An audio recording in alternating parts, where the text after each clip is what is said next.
Bom, pessoal, nesse módulo da disciplina, a gente está tratando, né, com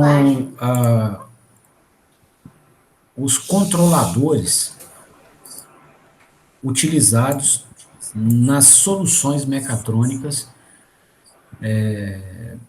dedicadas à área de corpos. Tá? Então, a gente aqui está pensando no sistema mecatrônico de uma maneira integrada, né, e tal como é preconizado no nome da disciplina, e nós, num primeiro momento, estamos vendo ou revisitando, né, a teoria de controle para a entender como esse elemento constituinte do sistema deve ser configurado, parametrizado, para que ele nos ajude, né, para que ele opere de uma maneira adequada ao nosso propósito. Então, ao final das contas, nosso propósito é posicionar corpos no espaço, né, geralmente corpos bem pesados, né, de maneira controlada. É isso que a gente quer. E aí, nas aulas passadas, nós avaliamos que é necessário cuidado com a topologia do controlador, né, ou seja, vale a pena, né, ter um controlador que use de sinais que tenham coerência física, né, com a planta que a gente está trabalhando, né, igual aconteceu quando nós comparamos, né, o controlador de cascata, que tinha um comando de velocidade criado por uma constante vezes um erro de posição. Né, e a gente sabe na natureza do sistema mecânico envolvido que velocidade é a derivada da posição e não uma constante vezes a posição. Né? E isso inibia, né, ou limitava a banda passante do sistema, a capacidade dele de responder, né, de replicar no eixo do motor os comandos de posição enviados pelo cliente. O comando de posição é o que o cliente quer que apareça no eixo. Né? Então a gente viu, né, a gente fez uma análise comparando, né, controladores que tinham estruturas esquisitas, né, os sinais criados de maneira esquisita, né, que potencialmente caem no nosso colo, né, que às vezes se a pessoa não for crítica, esse tipo de controlador chega para ela e ela vai ter opções limitadas para controle do sistema. E aí a gente então começou a refinar, né, a estrutura da malha de controle, né, com sinais fisicamente coerentes, e chegamos na estrutura de controle por realimentação de estados, que é essa que está aqui na tela. Tá? Essa estrutura ela é um sucesso em ambiente industrial, né, é embarcada nos inversores de frequência de basicamente todos os fabricantes do mundo, né, e então assim, ela ela já é muito testada, tá, e tem o seu desempenho aferido pelo público industrial, que é um público muito exigente. Né, comum aqui no Brasil, por exemplo, a gente encontrar empresas que exigem né, a planta rodando, exigem, nem sempre conseguem, tá? Mas ficam próximos disso, tá? Mas a planta rodando 24 horas por dia, 7 dias por semana. Tá? Então, assim, soluções que passam por esse filtro são soluções que foram assim, excessivamente testadas, né? Excessiva e agressivamente testadas. Então, são soluções boas. Né? Então, essa estrutura de controle, ela traz consigo essa característica. Tá? Bom, e a gente viu, né, na aula passada que é possível fazer uma analogia da estrutura desse controlador com um sistema mecânico que possui parâmetros, controlados pela gente, né?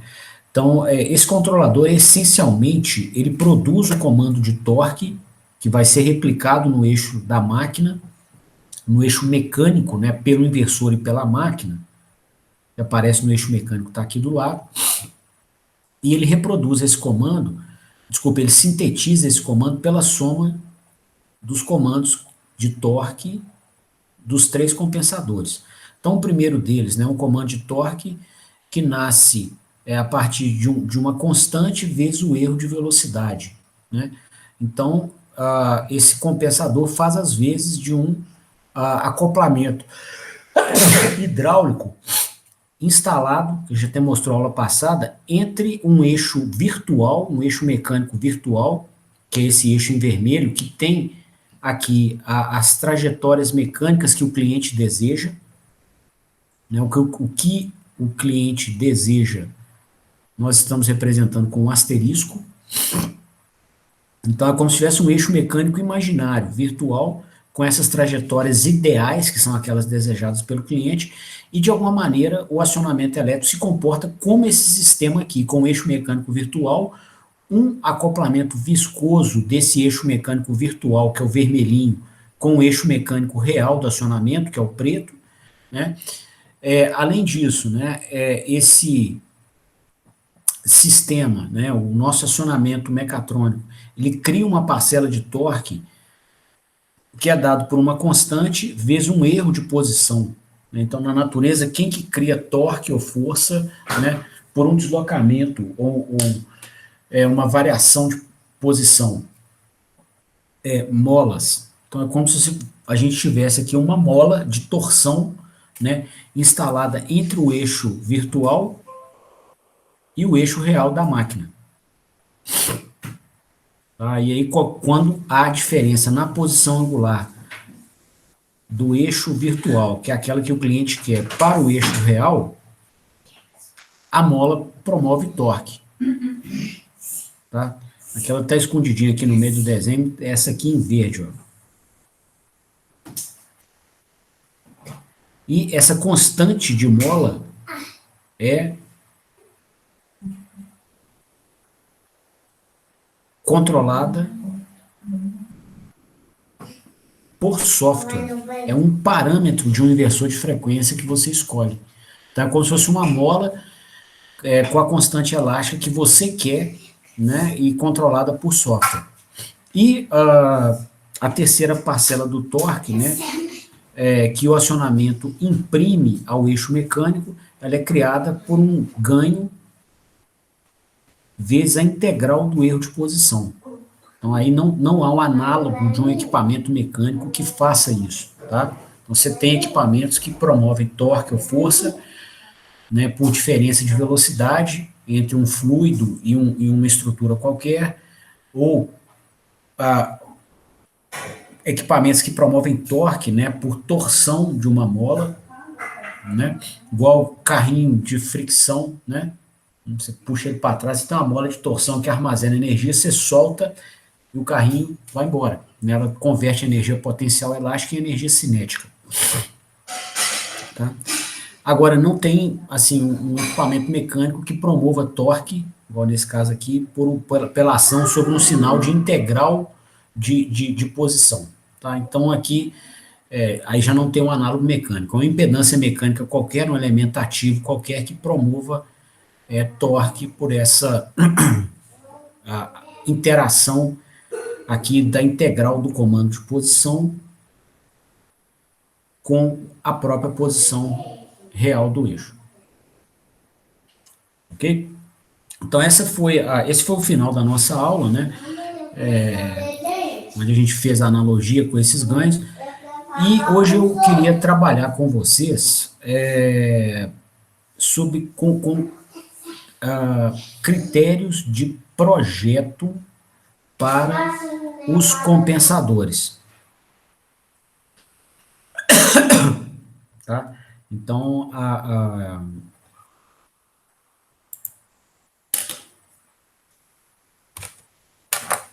como é que é, Lucas? Você ouve, professor? Ouço. O bloco está multiplicando por 1 é porque...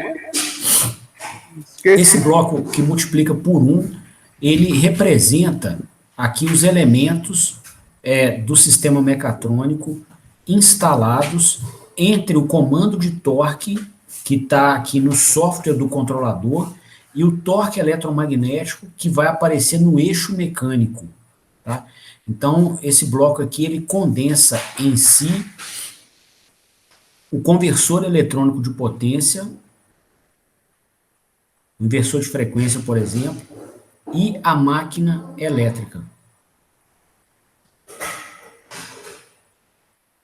Tá?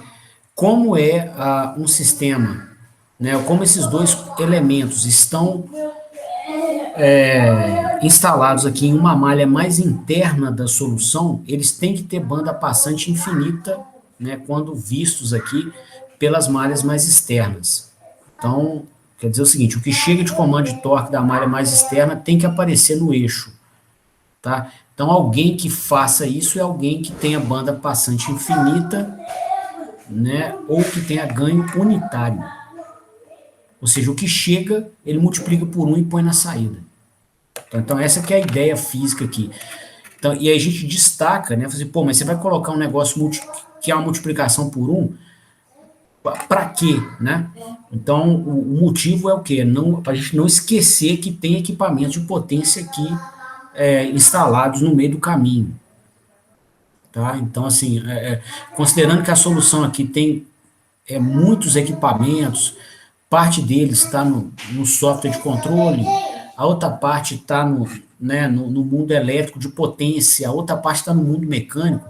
Então, para não esquecer que está todo mundo integrado aqui, a gente representa isso aqui com ganho unitário. Tá? Bom, então, pessoal, dentro dessa proposta, né, a gente começou a fazer algumas avaliações, começou a destacar algumas possibilidades que a gente tem, né, para controlar a operação do nosso sistema baseado na escolha dos compensadores, ou seja, a nossa mola equivalente, né, a gente pode escolher a constante elástica da mola, ou a gente pode escolher o coeficiente de atrito viscoso do nosso fluido equivalente, ou o efeito da nossa integral de mola. Né? Mas essas análises ainda estão no âmbito, essas avaliações foram feitas no âmbito analítico. Então, eu queria hoje fazer com vocês, né, avaliações no âmbito de projeto. Tá? Como obter os valores destes compensadores, o BA, o KA e o KIA, para que o sistema tenha um desempenho adequado. Né? Bom, e aí o nosso estudo se inicia até com a caracterização desse termo adequado. O que é um desempenho adequado para um sistema dessa natureza? Então, a gente caracteriza, né, um desempenho adequado sob 3 premissas. Tá? Então, vamos colocá-las aqui. Tá? E essas 3 premissas, eu vou deixar o título, né, elas estão embarcadas nesse módulo da disciplina.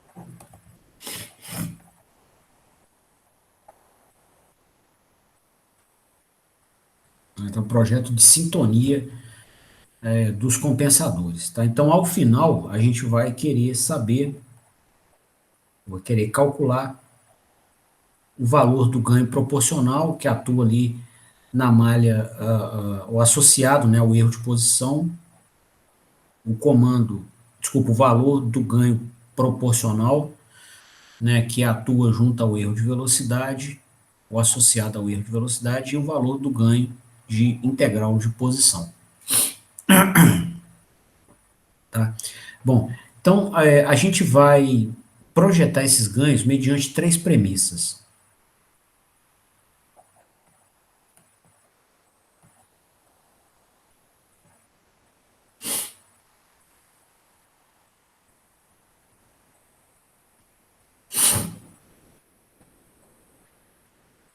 Então, a primeira premissa de projeto, inclusive herdada da teoria de controle, né? Ela é correlata à capacidade de rastreamento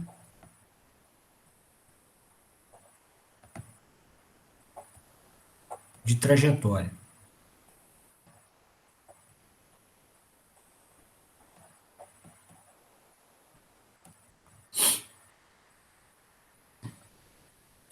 A segunda premissa de projeto, que é a mais importante, inclusive, é correlata à rejeição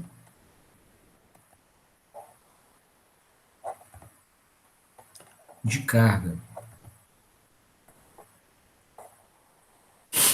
E a terceira premissa é associada, né, ou correlata à robustez, robustez no sentido de controle, tá? Não é ter o sistema mecanicamente robusto, tá?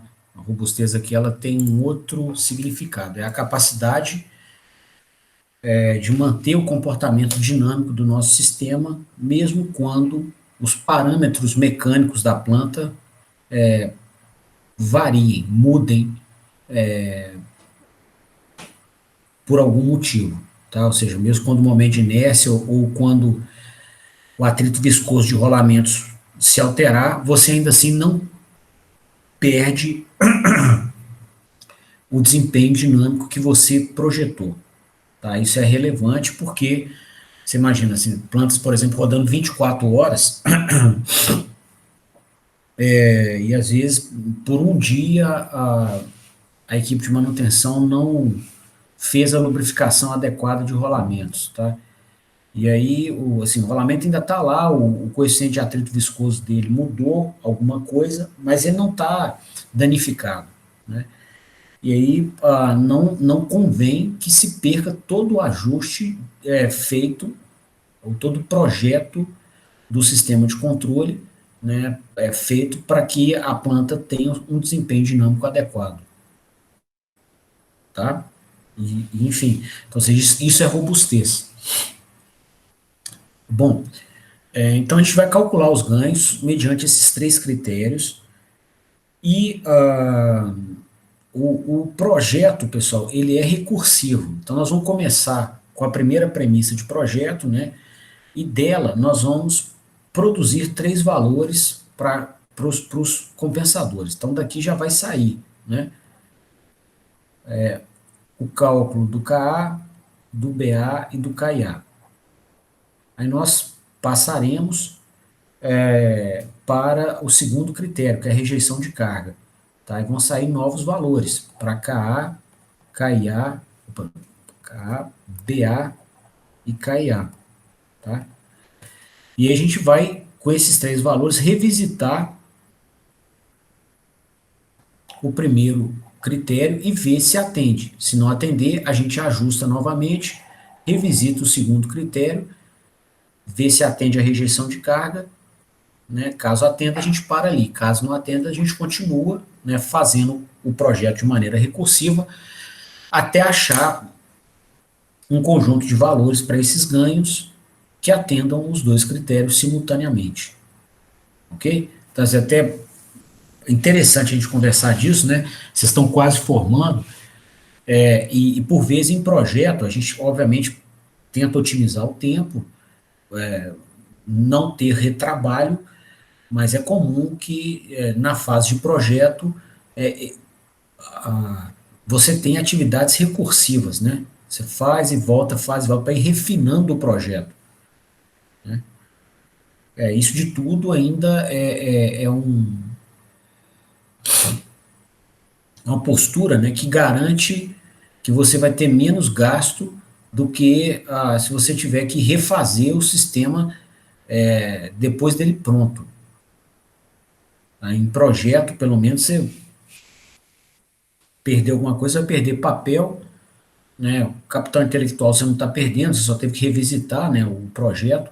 Agora, com a planta pronta, tá? Se você se ela não teve desempenho, você tem que desmontar, comprar novos equipamentos, aí você tem problema, tá? Então é bom mesmo, assim, que essa fase de projeto, né, nessa fase de projeto, você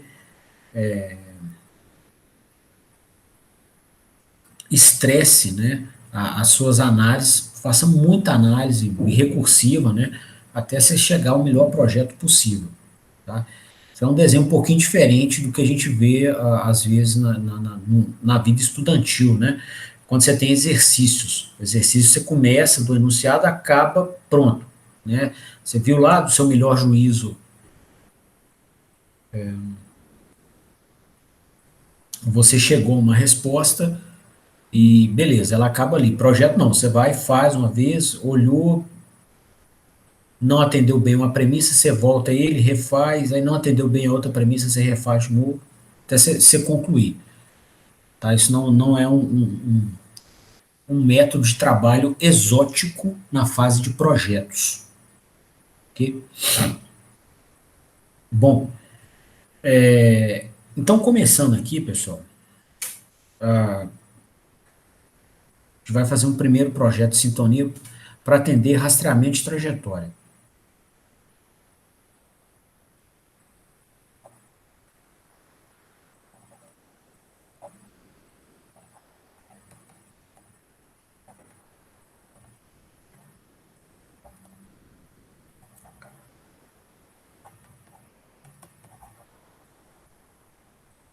Bom, nessa etapa do projeto, o que está envolvido, né? Aqui está envolvida a capacidade do nosso sistema de rastrear a trajetória escolhida pelo cliente. Tá? Então aqui nós temos a nossa solução mecatrônica inteira, todo mundo integrado, tá? Controle eletrônico de potência, máquina elétrica, manipulador mecânico, a carga do cliente, a instrumentação, tá? Então aqui a gente está com o sistema mecatrônico inteiro.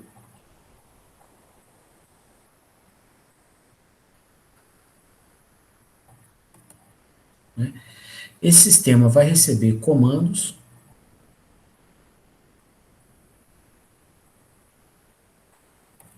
do cliente, da aplicação, e ele tem que ser capaz de reproduzir esses comandos no eixo mecânico.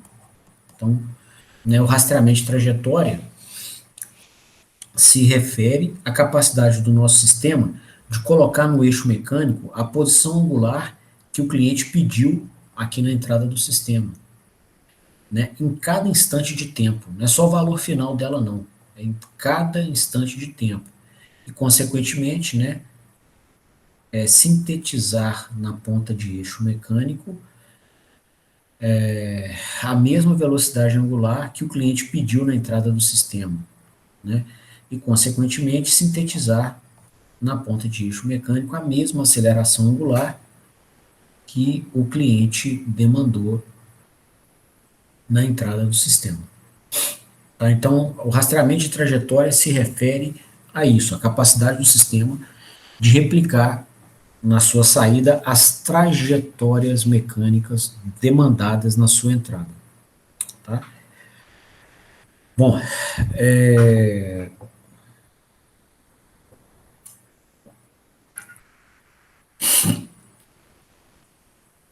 essa capacidade de replicar, né, os comandos na saída, ela está associada com a velocidade, a dinâmica do sistema.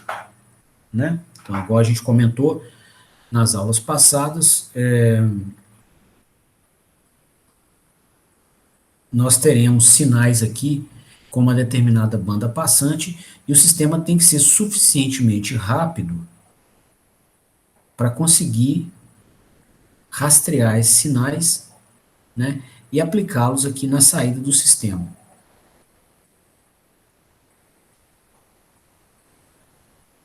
Né, de preferência com a mesma amplitude e o mesmo defasamento angular, para não ter atrasos. Tá? Você pode ter um sistema mecatrônico com unidades sincronizadas, né? E aí você exige que a posição angular tenha essa forma de onda aqui, ó, não somente com amplitude e frequência, mas que o defasamento não seja excessivamente alto para que esse elemento da solução não perca sincronismo com os demais. Ok? Bom, então a gente vai ter que garantir, então, né, que os ganhos dos compensadores, que a gente vai calcular,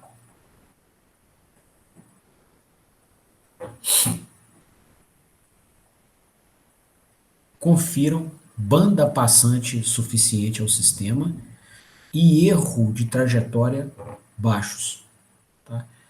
A gente vai ter que ter banda passante adequada, tá? E nós vimos, né, que a banda passante do sistema é um valor igual ao próprio valor dos polos, tá? Então a gente vai ter que, de alguma forma, calcular os ganhos, né, para alocar os polos em valores adequados. Isso, consequentemente, vai nos garantir banda passante adequada. E da mesma forma, nós vamos ter que ter erro de rastreamento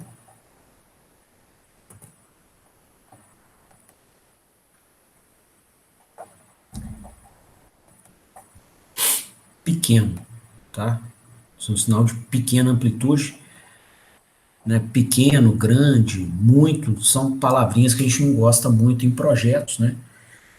Mas aqui a gente vai, né, usar de uma certa licença poética para poder se referir a isso, e dentro de uma dada aplicação, o pequeno vai ser dado pelo cliente. Qual que é o máximo erro que ele tolera ali no rastreamento de trajetória. Ok? Então essa vai ser o nosso encaminhamento aqui para conseguir chegar a valores adequados aos ganhos. Bom, para então avaliar, né, a associação entre os ganhos e os polos, né, então, para garantir banda passante, a gente vai ter que então promover essa associação, né? Ou seja, saber como que esses ganhos estão associados com os polos do sistema. E, consequentemente, a gente vai associá-los com a própria banda passante. Então, para isso, né, para conseguir caracterizar polos, o que, que a gente faz? Levanta a função de transferência. Né? Então, vamos fazer.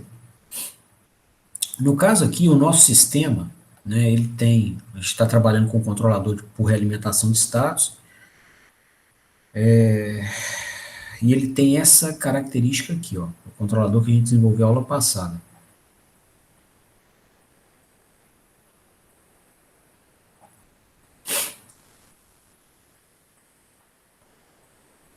Aqui a gente está no mundo virtual, né, dentro do programinha de computador.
Então, está aqui o nosso elemento viscoso virtual, aqui a nossa mola virtual, e aqui a nossa integral de mola, né?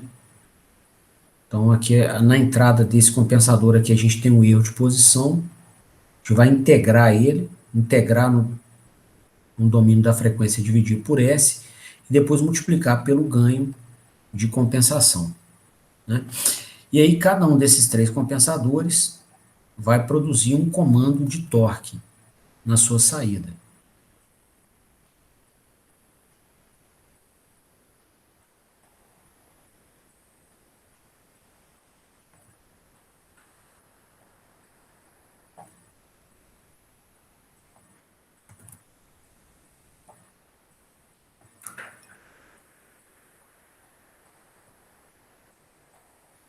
Esses comandos vão ser somados para produzir o comando de torque eletromagnético total que a máquina tem que sintetizar no eixo.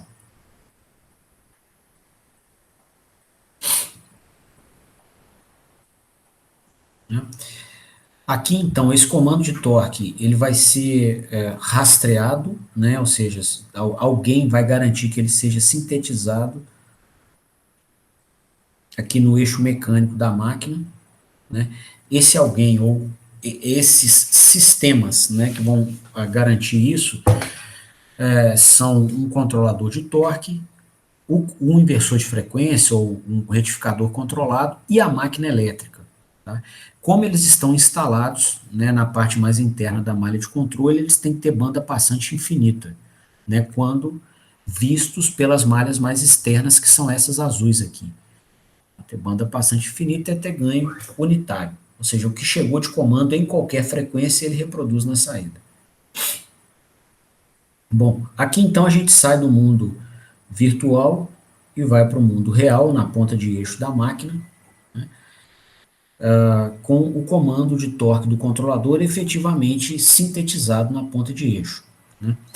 Você vai ter então, por segunda lei de Newton, né, a somatória de torques no eixo igual ao torque de aceleração. Né. Então, a gente vai considerar aqui como torques presentes na ponta de eixo, o torque eletromagnético, o torque de carga.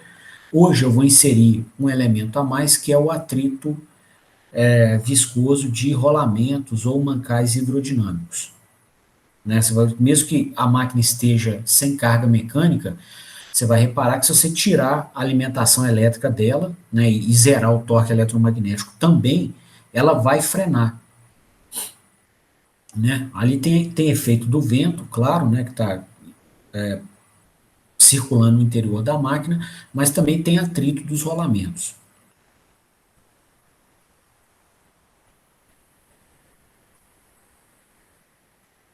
Então, você tem um torque de atrito dos rolamentos. E a somatória desses torques é o torque de aceleração. Né? Dividindo pela aceleração angular, dividindo pelo momento de inércia, você tem a aceleração, integrando a aceleração, lembrando, né, propriedades da transformada de Laplace. Integrar no domínio da frequência é dividir por S, S de Laplace. Então, integrou a aceleração, você tem a velocidade.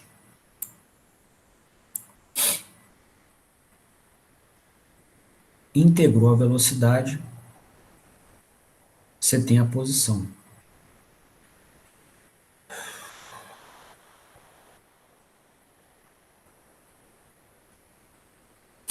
Né? E aí nós vamos realimentar, né, os sinais de velocidade e posição ali no início das duas malhas de controle.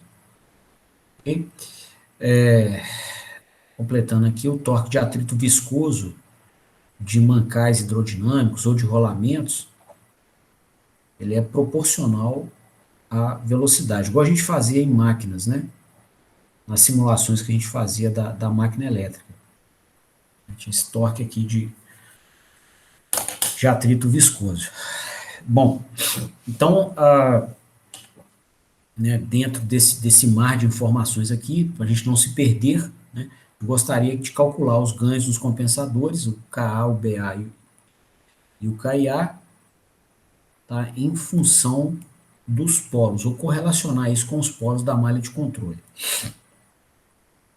Então, a gente vai conseguir enxergar esses polos no denominador da função de transferência.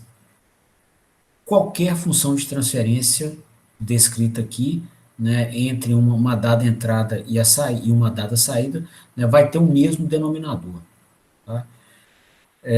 Então, a gente vai calcular aqui essa função de transferência da posição angular do eixo mecânico para o comando de posição angular que o cliente manda para nós. Tá? Quando você está levantando a função de transferência de uma entrada para uma dada saída, você considera as outras entradas iguais a zero. Tá? Então, nesse caso aqui, a gente vai considerar o torque de carga nulo. Ok? Bom, qual que seria, então, essa função de transferência? Né? Então, seguindo aqui, ó,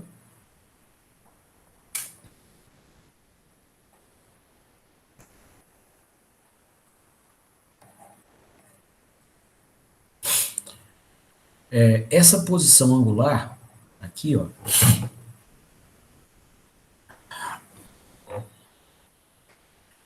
ela vai ser 1 sobre S vezes a velocidade angular.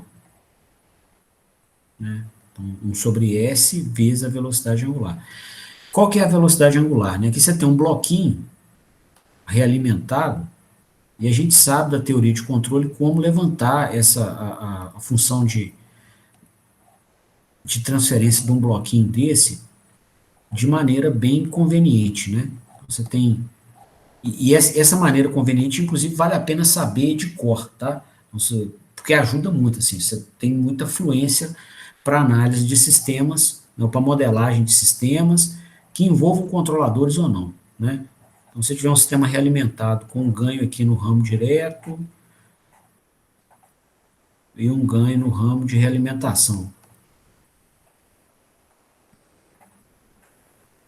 Aí você tem uma entrada qualquer, um comando, e você tem uma saída, tá? Que é um sinal qualquer aqui, tá?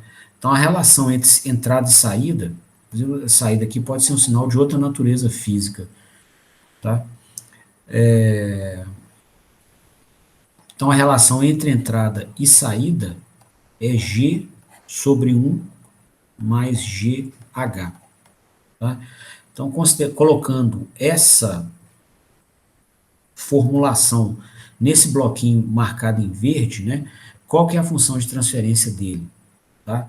Então, a relação aqui, ó, da velocidade mecânica que está na saída para o torque eletromagnético na entrada, né, vai ser 1 sobre JS, que é o ganho no ramo direto, sobre 1 mais 1 sobre JS, G vezes H, B, né, que é o ganho aqui do ramo de realimentação.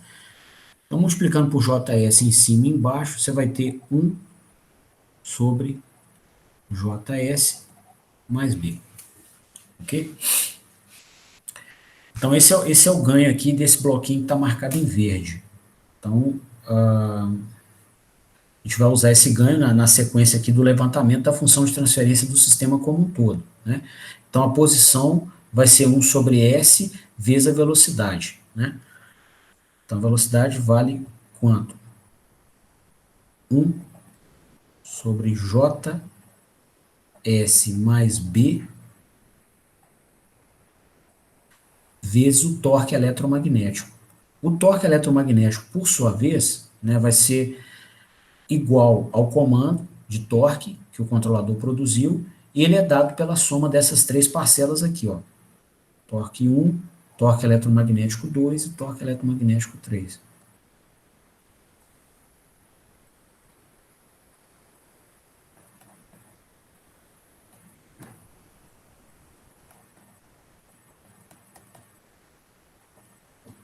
Certo? Vamos agora explicitar cada um desses torques. Então, a posição, só uma um capricho aqui com a ortografia, né? Que a gente está no domínio da frequência, eu tinha colocado tempo aqui em função do tempo, aqui a gente está mexendo com os sinais no domínio da frequência. Vou colocar então o S de Laplace. Então essa posição aqui vai ser igual a 1 sobre S vezes 1 sobre JS mais B vezes essa parcela aqui, ó, torque eletromagnético 1, que está aqui, ó. Então ela é dada pelo erro de velocidade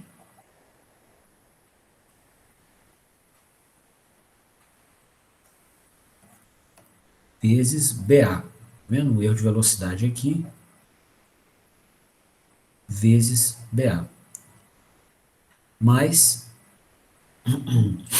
o segundo torque, esse aqui, ó, ele é dado por KA vezes o erro de posição.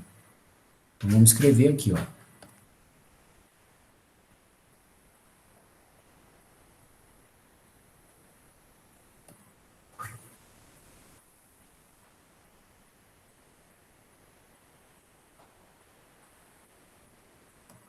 Erro de posição vezes KA, tá? Mais, isso aqui está concluído, né? Essa terceira parcela aqui, ó, que é dada pelo erro de posição integrado vezes KIA. Vamos colocar aqui, ó.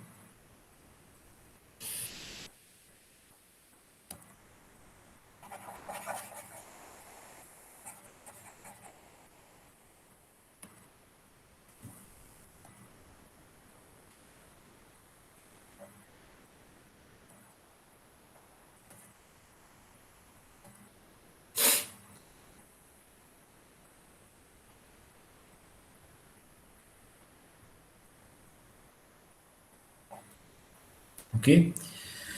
Bom, para então levantar a função de transferência, né, a gente precisa dessa relação aqui estabelecida.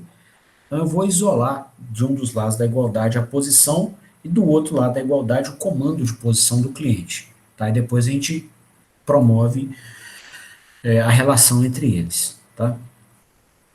Bom, então com essa estratégia aqui, ó, vou multiplicar esses dois termos aqui, ó, no outro lado da igualdade. Então, a gente vai ter isso aqui, ó, θ, que multiplica JS ao quadrado, né, JS vezes S, mais B vezes S.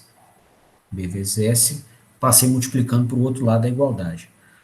Então, isso vai ser igual, né? Aí todos os termos aqui em colchete agora estão multiplicados por 1, porque eu já passei a parcela fora do colchete para o outro lado da igualdade, né? Aqui, pessoal, a gente está com o erro de velocidade, né? A velocidade é a derivada da posição. Então, essa expressão que eu marquei aqui, em vermelho, é como se fosse S vezes o comando de posição. Derivar no domínio do tempo é multiplicar por S na frequência. Então, se a velocidade é a derivada da posição no domínio do tempo, a velocidade no domínio da frequência é S vezes a posição.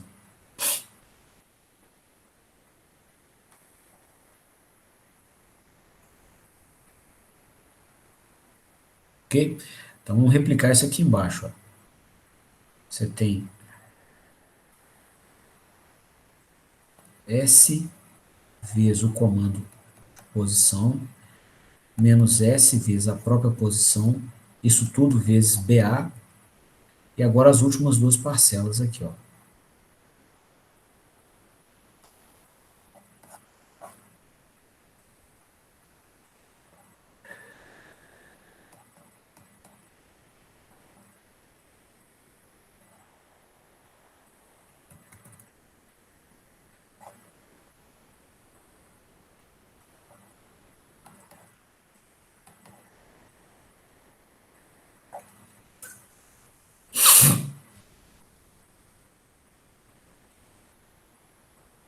Bom, eu vou então, moçada, marcar aqui, ó, todo mundo que está multiplicando, todas as parcelas que envolvem a posição. Então, essa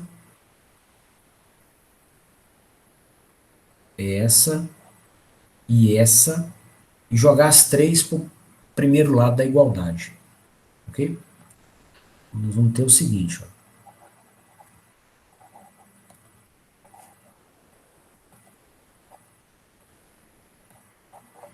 Aqui eu estou só copiando, é o primeiro termo. Agora aqui, ó, esse termo aparece aqui subtraindo, então vai para o lado de lá somando S vezes θ vezes BA. O segundo aqui, né, aparece desse lado da igualdade subtraindo, vai para o outro lado somando, mais θ vezes K. E o terceiro aqui, ó, aparece também subtraindo, vai para o lado de lá somando.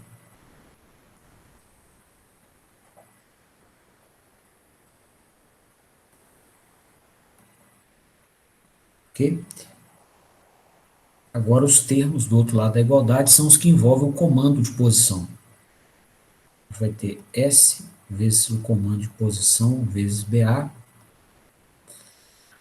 mais esse aqui, ó, o comando de posição vezes KA, mais esse aqui, ó, a integral do comando de posição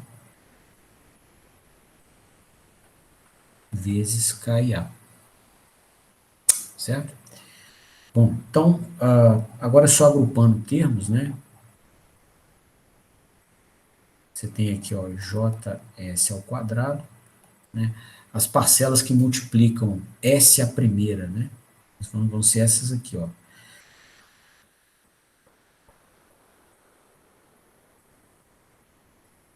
Tá. Só uma errata, pessoal, por gentileza. Olha aqui em cima, ó. Aqui eu estava passando esses termos, né? S vezes θ vezes BA para o lado de lá, ó. Né? Então aqui o θ já estava em evidência, ó. Não precisa dele aparecer duas vezes, não.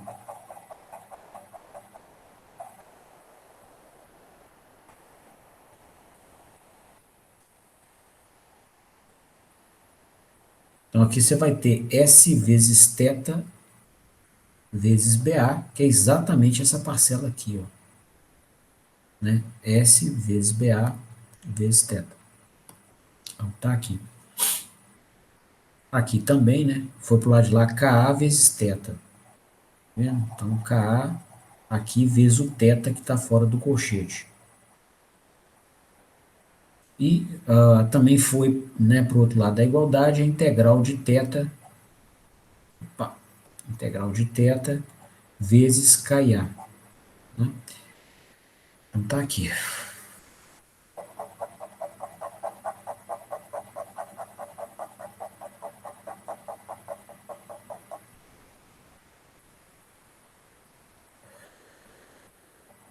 Aqui.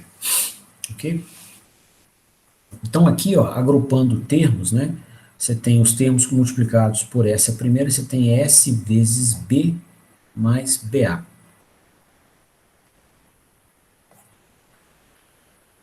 Termos com S elevado a zero, só esse aqui, KA. E termos com S a menos 1, só esse aqui. KA sobre S. Ok? Do outro lado da igualdade, colocando aqui o comando de posição em evidência, a gente tem S vezes BA, essa parcela, mais KA, essa outra aqui, mais KIA sobre S, que é essa última. Opa, desculpa. Então, finalizando aqui a função de transferência, né, a relação entre a saída e a entrada. A saída é a posição angular no eixo e a entrada é o comando de posição. O resultado vai ser esse aqui, ó.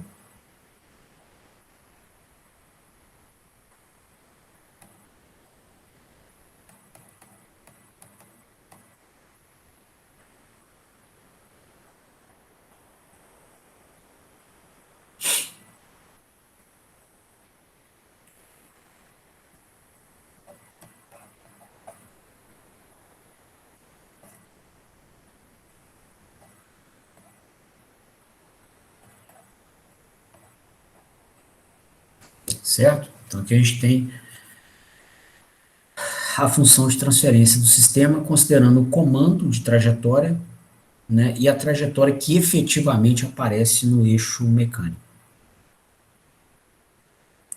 Vai estar aqui. Bom, para associar, né, os ganhos do controlador com os polos, a gente precisaria levantar, né, funções aqui, onde a gente acharia as raízes do denominador, que é um polinômio de terceira ordem. Até tem técnicas, né, mas a gente consegue fazer esse trabalho matemático com um apelo físico mais forte e com menos desgaste matemático. Tá? É possível, né, a gente olhar para a estrutura dessa função e conseguir achar os polos aqui, né, por um caminho matematicamente mais conveniente. Qual que seria esse caminho? Observa aqui, pessoal, que esse S, né, ele é o S de Laplace, né, ele contempla aqui, como a gente está tratando de banda passante, de velocidade de resposta, então ele vai contemplar sinais cossenoidais de uma dada frequência ômega. Né? E o que a gente vai observar dentro da estrutura desse sistema aqui? Que cada um dos compensadores, né, o BA, o KA e o KIA, cada um deles vai dominar o comportamento dinâmico do sistema em uma dada faixa de frequências. Tá? Então, se o comando do cliente tiver componentes de baixa frequência, o ômega pequeno, o que vai acontecer? Esse termo aqui vai dominar o comportamento dinâmico. Dominar o comportamento dinâmico significa o seguinte: se a gente olhar lá na estrutura do controlador, né, você tem os três compensadores produzindo comandos de torque.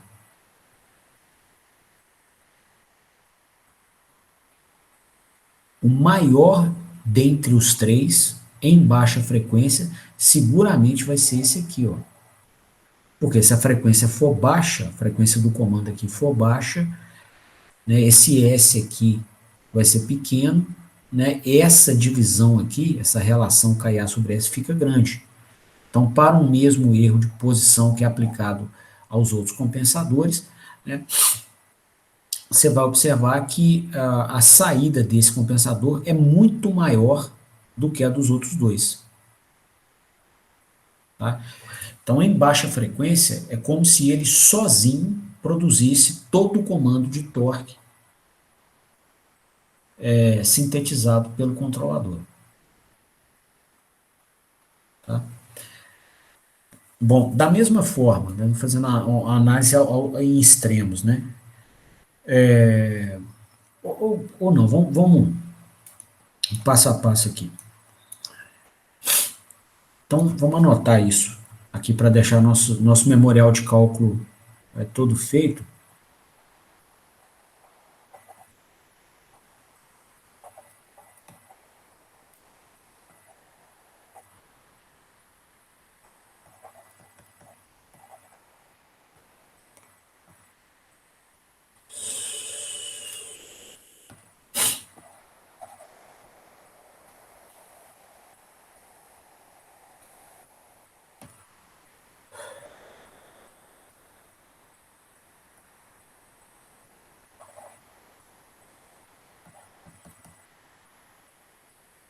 Então, para comandos de baixa frequência,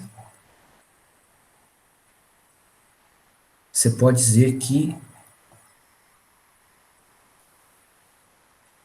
o comportamento do sistema é aproximadamente descrito no numerador por esse termo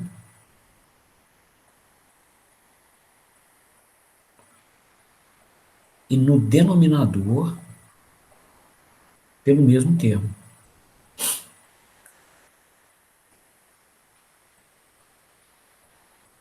Então, vai dar aproximadamente 1 aqui. Bom, só que à medida, vamos então fazer uma análise pensando aqui em um aumento de frequência, tá? Quando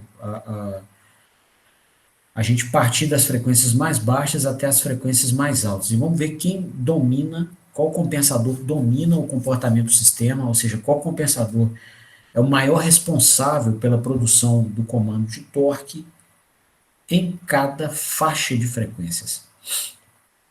Tá? Então, o que vai acontecer, pessoal? Se a gente for aumentando a frequência gradualmente, tá? Vamos desenhar, inclusive, esse aumento.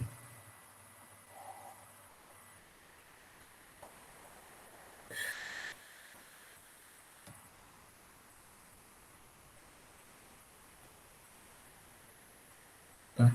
Aqui eu vou colocar o módulo da saída desses compensadores.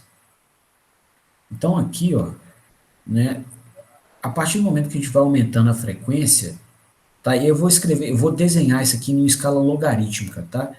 Para que uma hipérbole igual a um KA sobre S desse, né, possa ser desenhado como uma reta. Então, quando se aumenta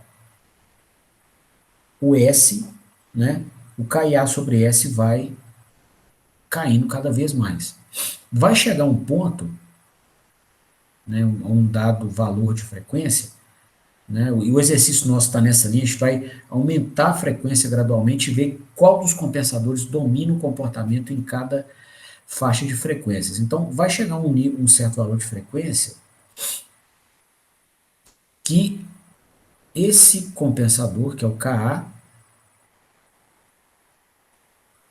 vai ficar mais ou menos igual ao Ka sobre S.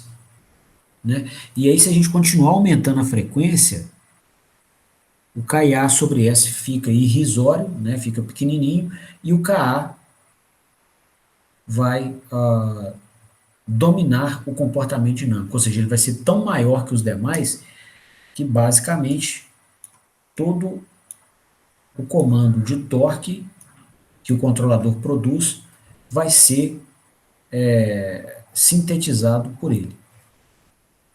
Tá? Então, dentro dessa abordagem, né, vai haver aqui uma região, vai ser a transição, aqui assim mais ou menos, né? A gente vai ter a transição da baixa frequência para as médias frequências. Tá? Então, a gente foi crescendo a frequência não é, ou crescendo o valor de S, né? Aí vai chegar um ponto que ela não é tão baixa assim mais. Né? E aí nós vamos, então, denominar a região de frequências dominadas pelo Ka de região de médias frequências. Tá? Então, você vai ver que, se você for crescendo a frequência, vai haver uma transição da região de baixas frequências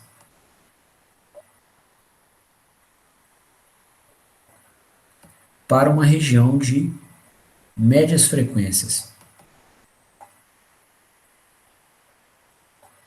Né?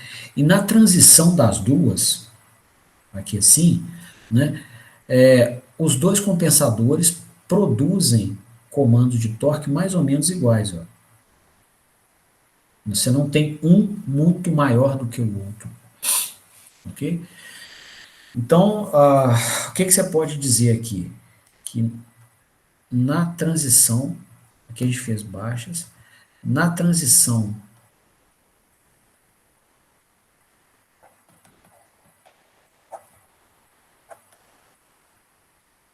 de baixas para médias frequências,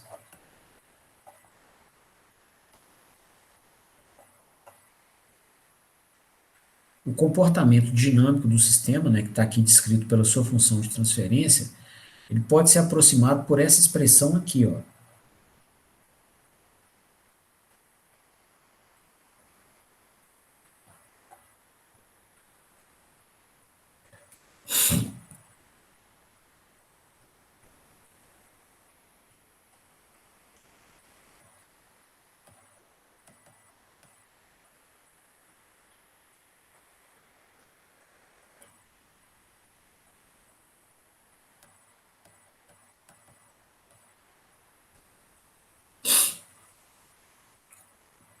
certo?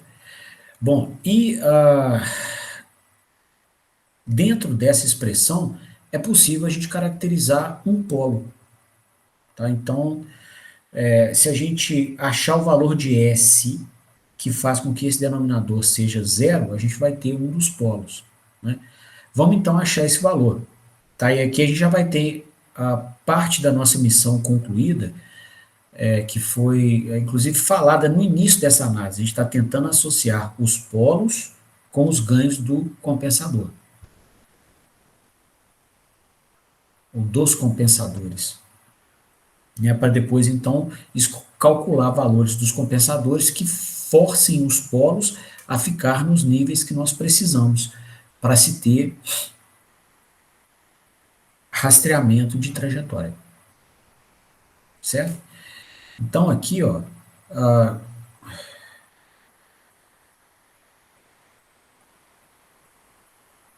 qual que seria o polo do sistema nessa faixa de frequências, né, próximo da região de transição de baixas para médias frequências, né?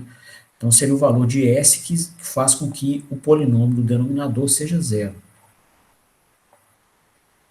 Vou chamar aqui de frequência do primeiro polo, S do polo 1.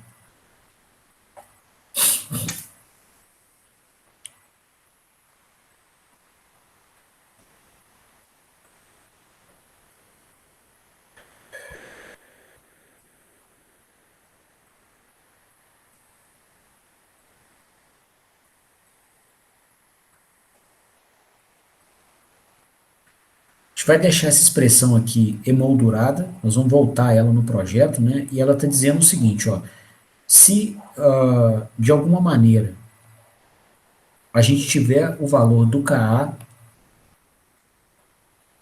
e souber a banda passante associada ao primeiro polo,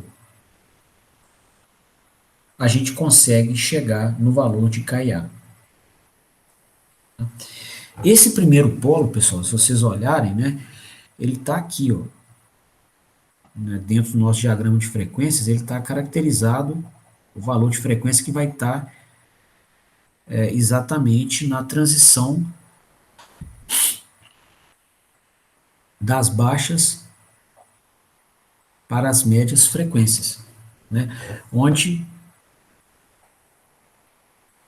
as saídas desses dois compensadores são iguais. Foi o que a gente fez aqui, ó. A gente igualou a saída dos dois aqui nessa expressão. Pelo menos em módulo, tá? E a gente descobriu o valor de S do polo 1 que faz com que eles sejam iguais. Que é exatamente o que está acontecendo aqui, ó. Tá? Então esse polo está nesse valor de frequência e a gente sabe, né, das aulas passadas, da teoria de controle, que o valor da banda passante de um sistema é o próprio módulo do polo. Tá? Nesse cenário aqui, a gente está com um polo que destaca para nós o valor de frequência onde esse compensador, que é o Ka sobre S, deixa de dominar o comportamento dinâmico do sistema.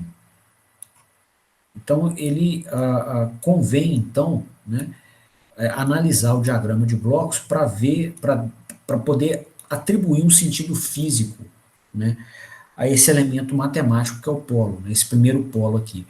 Então, nas baixas frequências, né, esse compensador ele vai criando comandos de torque, né, que dominam, né, um comando de torque STE3, que é basicamente igual a todo o torque comandado pelo sistema. É ele que domina o comportamento dinâmico. Ele sozinho, basicamente, vai produzir quase que todo o torque. Tá? E ele está atuando aqui, né, se a gente olhar, sobre o KIA está atuando sobre o sinal de integral de posição. Então, vou redesenhar isso aqui para destacar esse sinal físico, né, de integral de posição.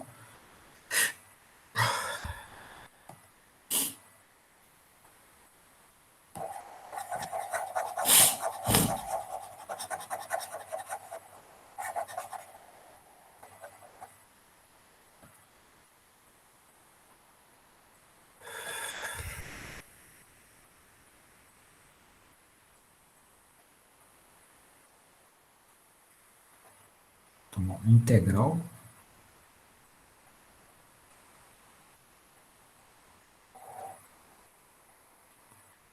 Aqui está o nosso compensador, e a saída dele é o comando de torque. Tá? Então, o sinal que a gente tem aqui, que está o erro de posição, aqui está a integral do erro de posição.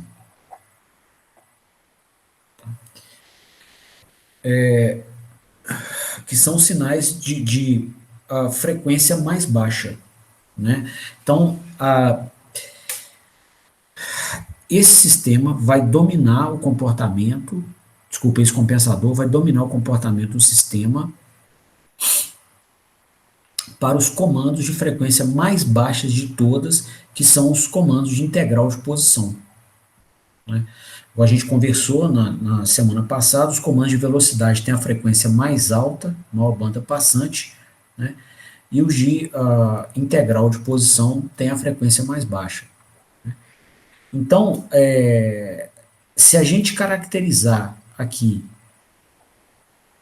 a banda passante do comando de integral de posição,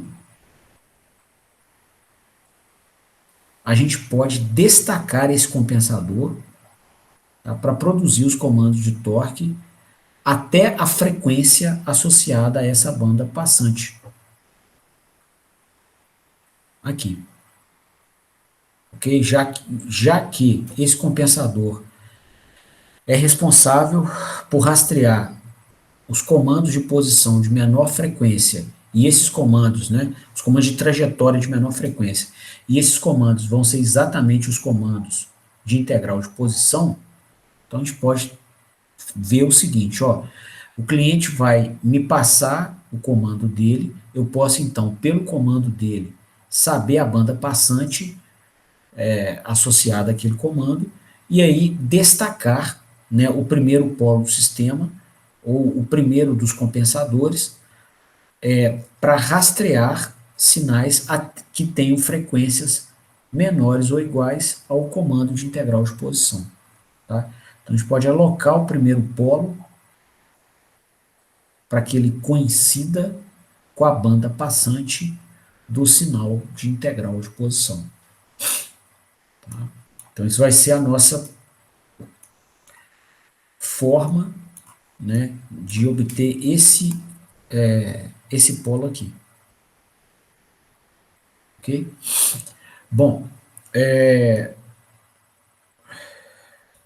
seguindo com a metodologia que a gente propôs,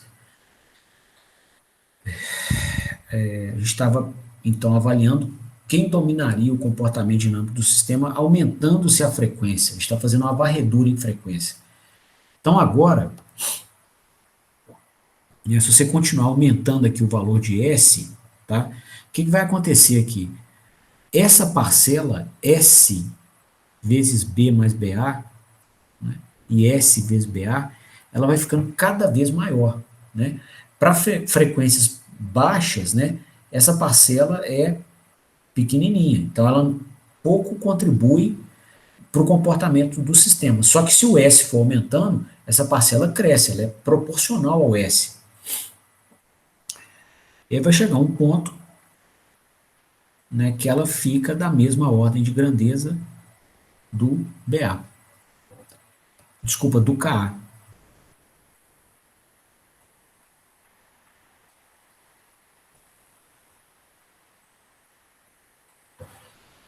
Ok? Então aqui, ó, nessa frequência, tá, você começa a observar que quem vai dominar o comportamento dinâmico do sistema é o compensador BA. O B, essa parcela aqui, é o coeficiente de atrito viscoso do rolamento, que é pequenininho. Né? Você compra um rolamento para te ajudar mesmo a ter baixo atrito. Não é zero, mas também não é alto. Né? E o BA já vai ter um valor mais elevado. Então aqui a gente começa a entrar, a sair da faixa de médias frequências e entrar na faixa de altas frequências.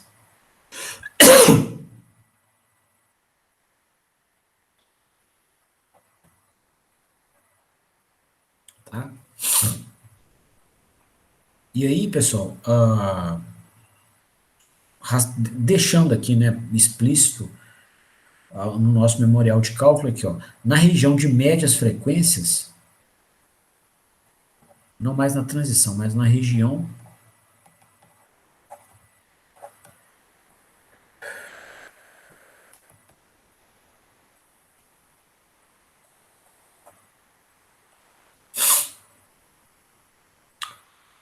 a nossa função de transferência é basicamente dominada por Ka no numerador e Ka no denominador.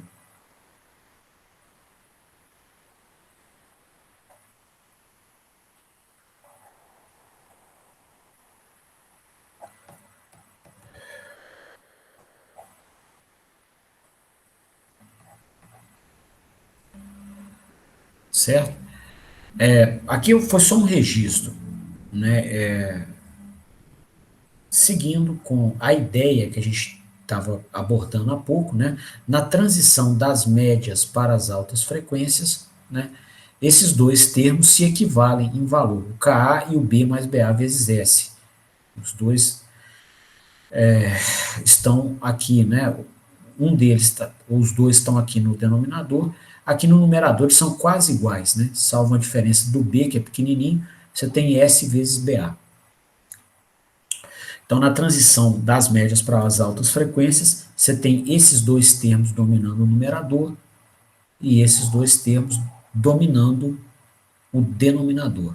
Então, você pode simplificar a função de transferência considerando somente os termos dominantes. Vamos escrever isso lá embaixo.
Bom, e aqui, moçada, de novo, né, a gente tem a oportunidade de relacionar ganhos de compensadores com polos, ou com um polo, né, de uma maneira bem mais conveniente, né.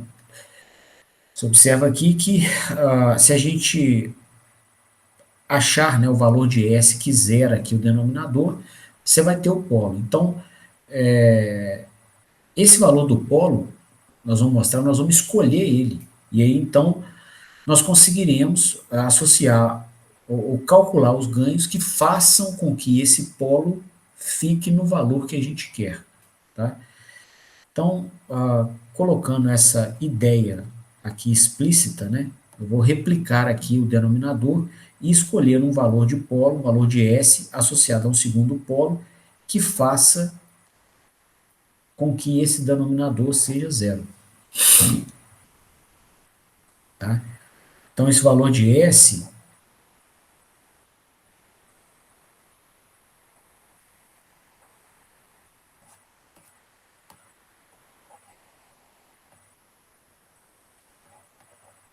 né, vai fazer com que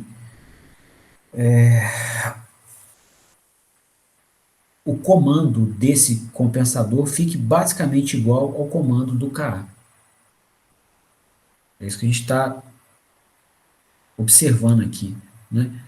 Ou seja, nós estamos um valor de S aqui, ó, que é o S que faz com que o módulo do ganho proporcional da malha de posição fique igual ao comando, né, do ganho, o comando de torque produzido pelo ganho proporcional da malha de velocidade. Então, o valor de S que faz com que os dois sejam iguais está aqui, e a gente viu lá embaixo que ele é basicamente igual a um segundo polo do sistema. Tá? Bom, então se a gente escolher o segundo polo, ou a segunda banda passante do sistema, a gente é capaz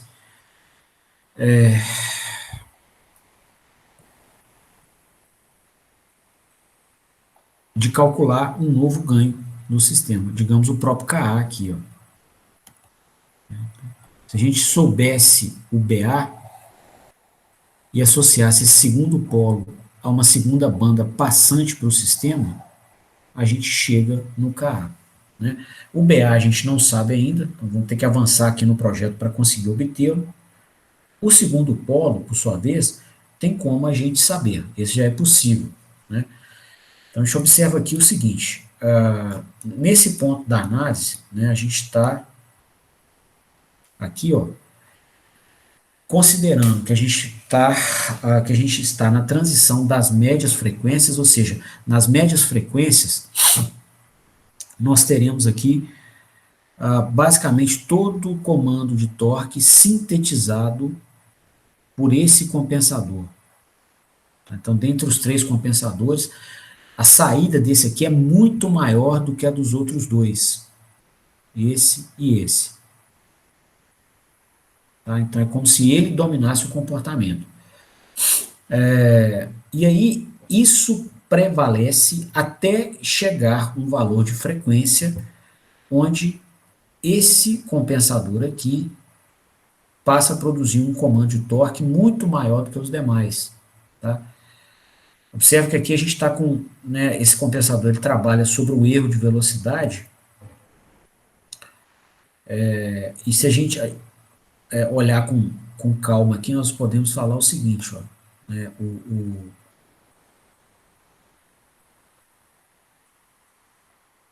pode reescrever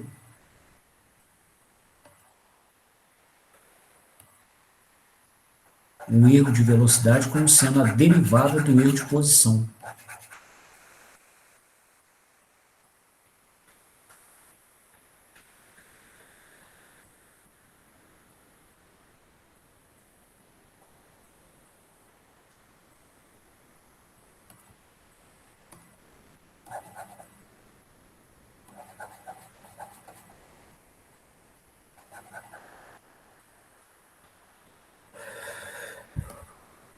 Aqui está o erro de posição.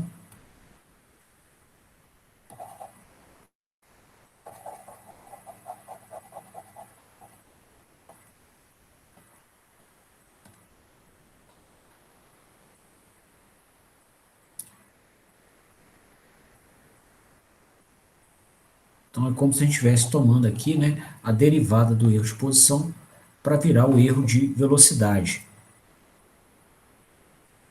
Certo? E aí, o que você vê, né, pessoal? Que seguindo aqui a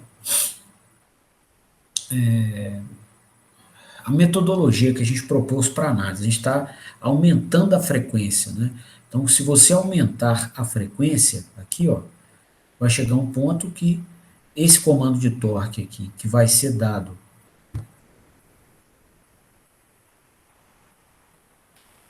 pela frequência vezes o BA vezes o erro de posição, ele vai ficar maior do que esse comando de torque aqui de baixo.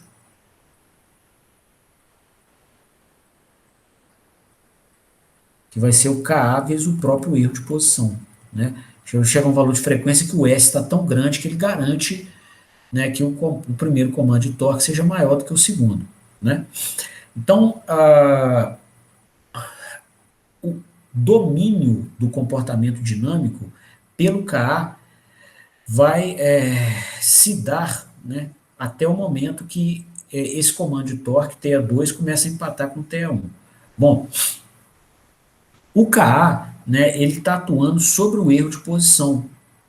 Então, ele vai atuar sobre sinais que têm a dinâmica de posição angular, né? E nós temos como saber qual que é a dinâmica desse comando, qual que é a banda passante desse comando, olhando para o sinal do cliente. Tá? Então a gente pode, né, o sinal do cliente não é um segredo, ele fala para a gente, né? Só o meu processo, né, demanda sinais de comando de posição com essa forma de onda aqui, ó.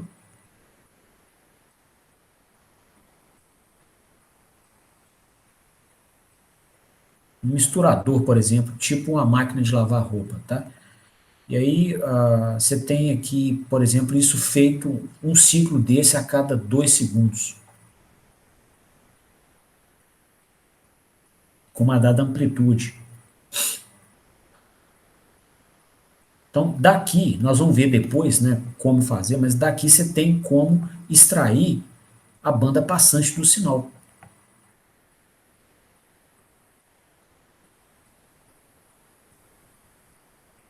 Então, as máximas frequências que vão ter que ser rastreadas do comando do cliente. Ora, se o compensador KA é quem está atuando sobre sinais com essa dinâmica, então a gente vai deixá-lo dominar o comportamento do sistema até as frequências máximas presentes no sinal de posição. Tá? Então, nisso a gente vai ter o segundo polo do sistema, que foi aquele que a gente caracterizou lá embaixo. Aqui, ó. Aqui, né? Um diagrama em frequências e aqui embaixo. Tá? Então, a gente vai conseguir obter esse segundo polo aqui pela banda passante pelas máximas frequências envolvidas no comando de posição. Então, vai ser um sinal conhecido de antemão. Tá?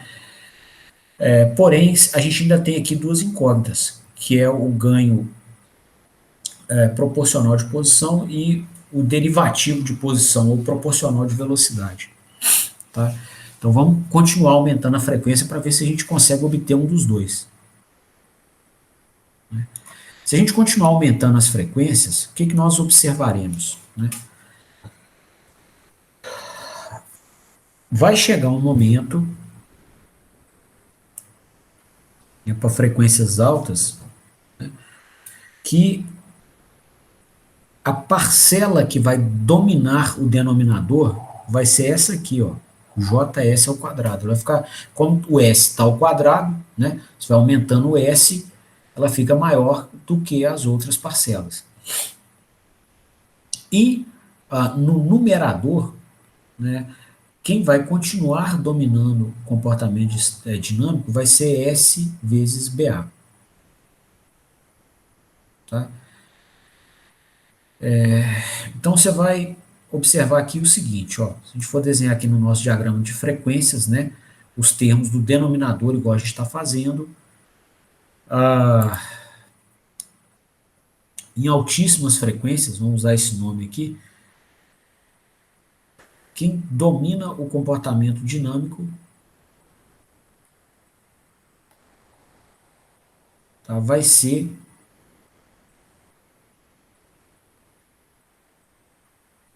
o próprio momento de inércia do conjunto mecânico. Tá? Ele vai ter um valor muito maior do que os outros termos.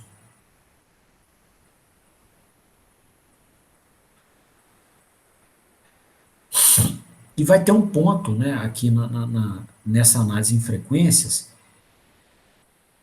que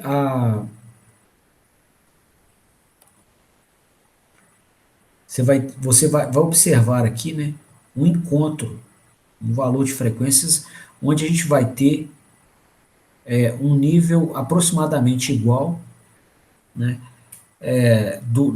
na saída do compensador BA e na parcela associada ao momento de inércia do conjunto mecânico. Tá? Bom, então vamos escrever aqui. Seria essa transição da região de altas frequências para altíssimas frequências. Altíssimas frequências é essa faixa toda aqui. Começa nessa transição e vai até o infinito. Tá? Então, o numerador é dominado por esse termo, e na transição dos dois, o denominador vai ser dominado por esses dois termos aqui. Vamos escrever lá embaixo, então.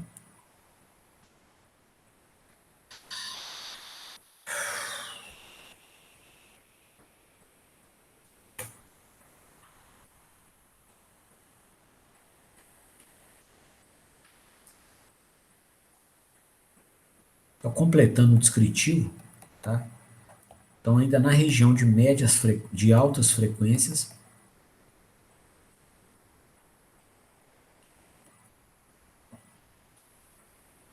a saída sobre a entrada vai ser aproximadamente BA sobre S sobre B mais BA vezes S.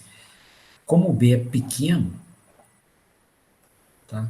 Isso aqui vai dar mais ou menos 1. Ok? Então, o sistema ainda consegue rastrear, né? Você coloca um comando, ele efetivamente aparece no eixo com a mesma amplitude. Tá? E aí, por último agora, ó, o penúltimo, né? Então, na transição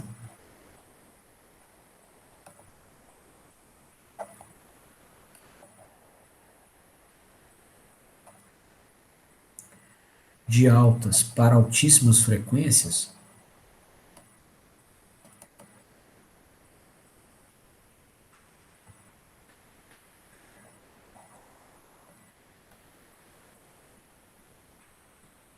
a gente vai observar isso aqui, ó. Igual a gente comentou há pouco, quem continua dominando o comportamento do numerador é esse BA vezes S, e no denominador você passa a ter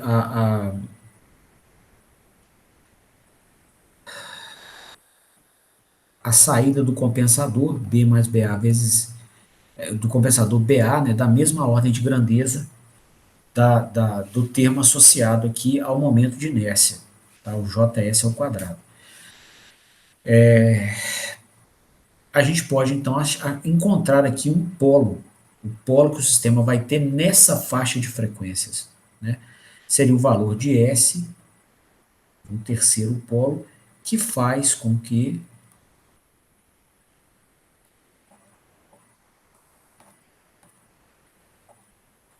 o denominador seja nulo.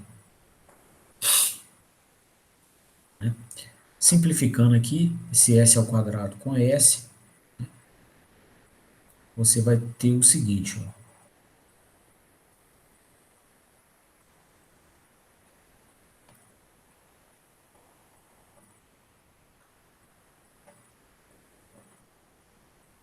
Bom, então a gente observa aqui uma peculiaridade interessante, né, que não apareceu nos outros cenários, quando a gente estava associando compensadores com polos, que foi o seguinte, ó, agora, para calcular o BA, a gente precisa do momento de inércia, que é conhecido, do coeficiente de atrito viscoso, que também é do rolamento, do mancal, e da frequência do terceiro polo, que também é conhecida. Tá? Então, conhecida como, né? Deixa eu olhar no diagrama do controlador, a gente vai ver o seguinte, ó.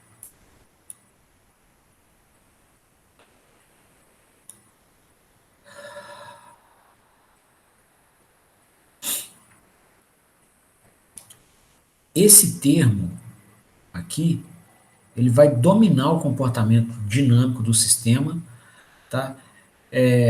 Nas frequências mais altas do comando de posição. Na verdade, são as frequências mais altas aqui, né, desculpa, as frequências mais altas do comando de velocidade. Vai ter o comando de posição, derivamos o comando de posição para obter o erro de posição, para obter o erro de velocidade. O erro de velocidade envolve a subtração do comando de velocidade com a velocidade que aparece no eixo. Então, esse compensador aqui, ele vai produzir comandos de torque na mesma dinâmica do comando de velocidade, que é a dinâmica mais rápida dentre as trajetórias mecânicas do cliente. Então, ele precisa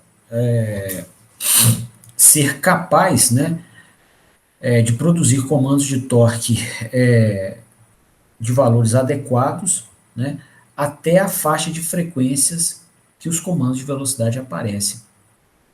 Tá? Então, ele vai dominar o comportamento dinâmico do sistema, né, e garantir comandos de torque adequados até uma frequência máxima, que é a frequência máxima do sinal de comando de velocidade. Qual que é a frequência máxima do sinal de comando de velocidade? É a banda passante. Né? A banda passante fala exatamente isso, a máxima frequência daquele sinal.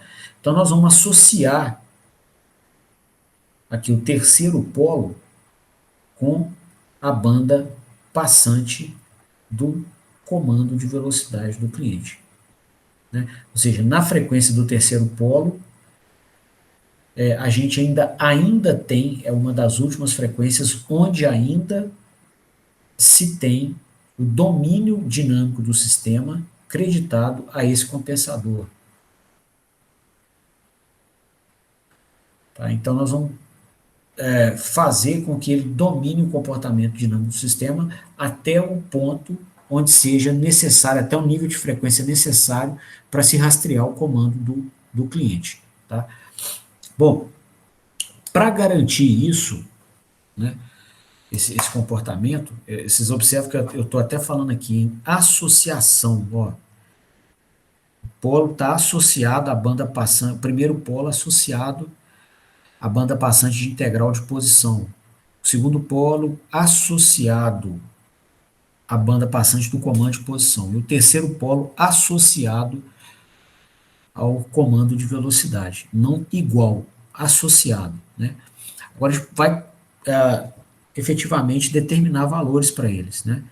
Então, para que a gente garanta que o sistema de controle efetivamente vai ser capaz de rastrear as componentes espectrais mais rápidas do comando de velocidade, a gente vai alocar esse polo aqui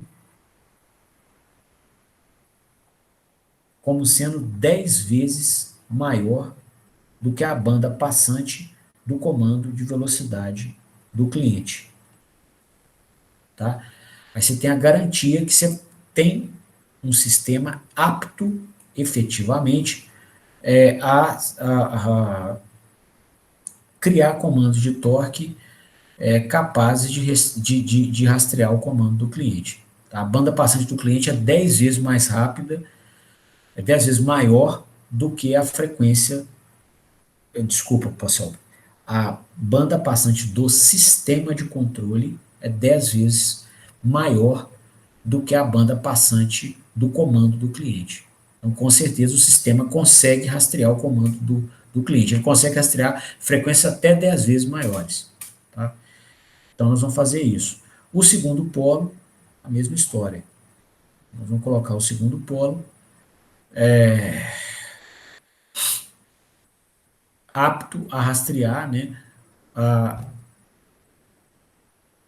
o segundo polo alocado em um valor adequado para que esse compensador Ka consiga rastrear, consiga produzir torques capazes de garantir os comandos mais rápidos do sinal de posição. Para isso, né, como o sinal de posição é um sinal mais lento que o de velocidade, tá, a gente vai colocar o segundo polo alocado com 1/10 da banda passante do comando de velocidade. Tá? E o terceiro polo ele tem que ser alocado, escolhido, para garantir que esse compensador consiga rastrear as componentes espectrais mais rápidas do comando de integral de posição. Só que a integral de posição é mais lenta do que o comando de posição, senão mais lento de todos. Então, nós vamos colocar esse polo uma década abaixo do polo anterior.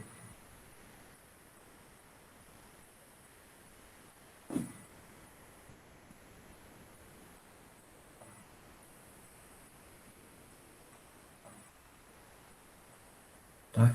Então, com isso, a gente tem aqui os valores dos três polos, desculpa, aqui é SP1, que a gente precisa para fazer o projeto dos compensadores, né, conforme a gente escreveu lá embaixo. Tá? Então, pegando aqui o SP3, ó, o terceiro polo, a gente vai chegar no valor do BA, que é um dos compensadores. Tá aqui, ó.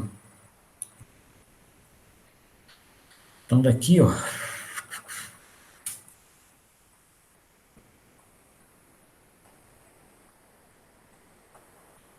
o BA vai ser menos J vezes...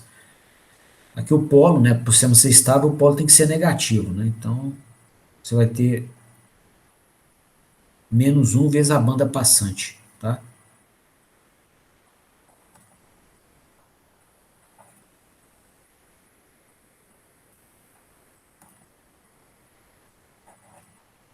Ok?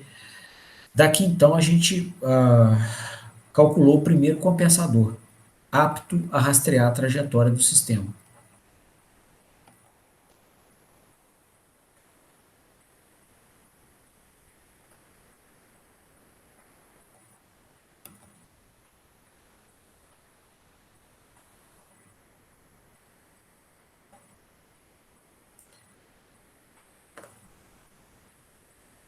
Tá? Bom, com o BA conhecido, agora a gente vai voltar lá nos cálculos dos outros compensadores. Ó. Com o BA conhecido, olha aqui, ele era o último elemento que faltava para a gente conseguir chegar no KA. Então agora a gente consegue. A gente vai pegar o BA que a gente calculou lá embaixo, substituir aqui, né? E aqui, ó, o segundo polo, né, que mostrou lá em cima, ele vai ser alocado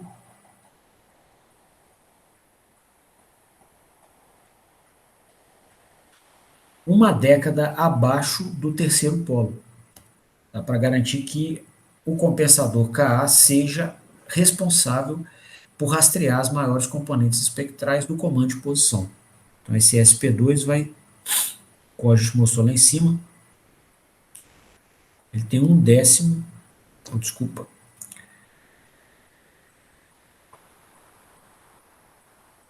1/10 da posição do terceiro polo. Tá? Então, uma década abaixo do terceiro polo, tá? Já que ele vai rastrear comandos mais lentos. Ok? Esse terceiro polo, por sua vez, a gente tinha alocado com um valor 10 vezes maior que a banda passante do comando de velocidade. Tá? Então, ele vai estar alocado na própria banda passante do comando de velocidade. E aí, com ele conhecido, o BA conhecido e o B conhecido, o KA passa a ser conhecido também. Calculamos o segundo compensador. Tá? Com o KA conhecido, a gente calcula o último deles, que era o KIA. Tá? Então, o KA acabamos de calcular, né, ali embaixo, a frequência desse polo, a gente alocou como esse polo caracteriza o valor de frequência onde o compensador KIA, né, deixa de dominar o comportamento dinâmico, né, então a gente vai alocá-lo a 1/10 da banda passante associada ao segundo polo, tá, que é o valor de frequência máximo onde o sistema tem seu comportamento dominado pelo KA. Então aqui a gente calcula com isso o KIA. Saímos aqui então com os 3 ganhos dos compensadores. Tá? Lá no sistema, quando eu tinha marcado esses polos, eu acho que eu tive uma errata aqui, ó, no SP2. Tá? Então, ele está alocado, já que ele, né, vai ser uma frequência menor, a gente vai colocar ele uma década abaixo do terceiro polo, né, já que ele vai, né, trabalhar com sinais de menor frequência.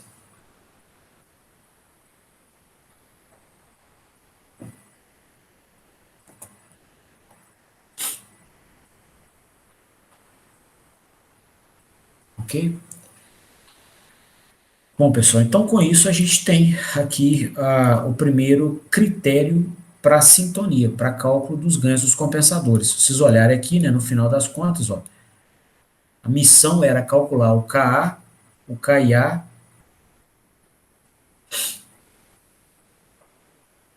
e o BA. Né? Aqui a gente tem um PID, né, proporcional, integral e derivativo. Tá? Então, conseguindo calcular os ganhos do PID que opera no nosso sistema de rastreamento de trajetória. Tá? Nós vamos continuar com esse material amanhã, né, e amanhã eu queria apresentar para vocês o segundo critério do projeto, que é, inclusive, o mais importante. Nós vamos ver primeiro a questão do erro de rastreamento, tá, e depois partir para o segundo critério, que é a rejeição de carga. Tá? Bom, eu queria abrir a palavra para vocês, para dúvidas, considerações. Vocês entenderam o recado?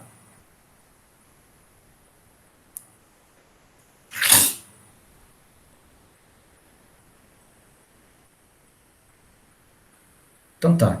Bom, pessoal, na ausência de quaisquer intervenções, então. Beleza, professor. Beleza? Então tá bom, Lucas. Então eu queria desejar a vocês uma boa noite, agradecer a presença e a gente se vê amanhã de novo, então, às 9 horas. Tá bom? Beleza, até mais, boa noite. Valeu, até mais.